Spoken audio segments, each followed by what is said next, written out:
there, another shed science for you. Not coming from the shed because I still haven't cleaned my shed, so still like kitchen science.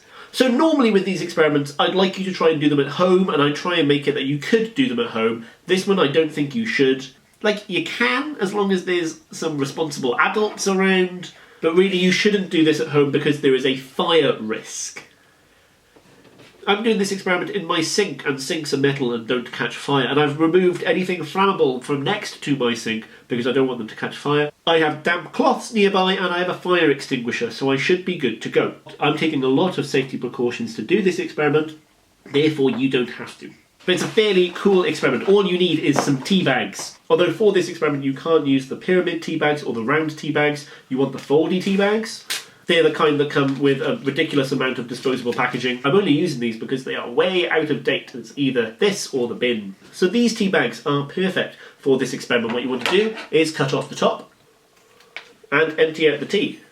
Lemongrass and ginger. Once you've done that, you are left with a tube of tea bag material, and this is going to be what we set on fire. I'm going to do a few of these just in case they don't work.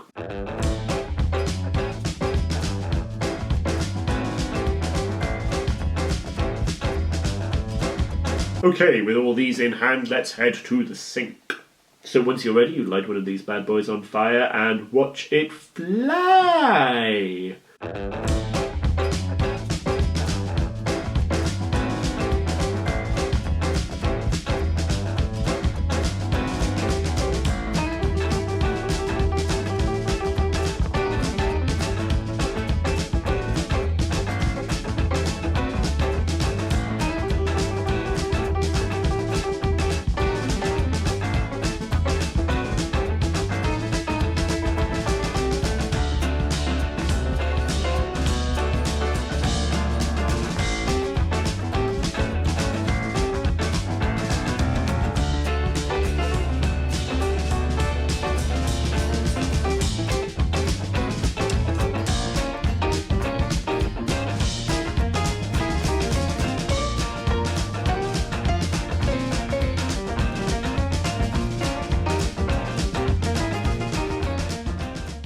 The reason this works is as your tube of teabag tissue burns, it creates essentially a column of hot air. Hot air rises. That hot air rises up and above the tube of teabag, and colder air, which is heavier from around the tube, rushes in to take its place. And as the hot air rises and the colder air rushes in from the bottom, what remains of the teabag tube will rise up with that flow of air. Essentially, you have made a convection current. This is actually how hot air balloons work. You create hot air inside the balloon. The hot air is less dense, it's lighter than the other air, and therefore it rises up. It takes the rest of the balloon and the people inside it. As I've said, I've taken quite a lot of safety precautions to do this experiment, so you don't have to. So I'm hoping you enjoy watching it. Stay safe, be awesome, and thank you very much for watching.